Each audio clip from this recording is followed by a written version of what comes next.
Hello there guys, here we are down at the allotment, and today I'm going to start getting rid of this.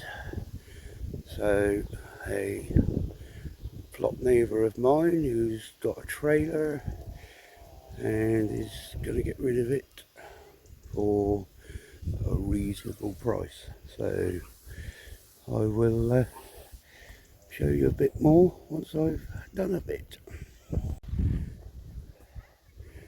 Okay then guys, so there we go, that's quite a bit sorted out down here.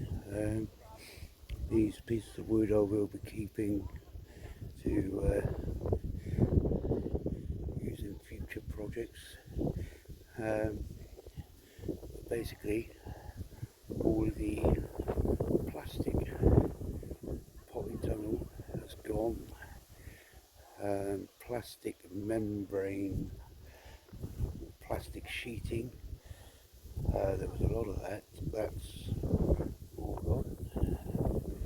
And gave a bit of a tidy up, and it's looking a bit better, but I've got to do that area over there. And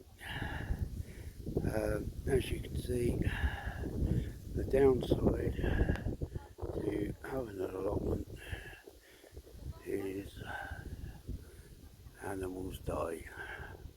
So quite how he died I don't know, but he's going to be disposed of by the local council. So that's that. So on that note guys, I'll bid you farewell. Thank you for watching. Hit the like and subscribe button if you so desire. Bye for now.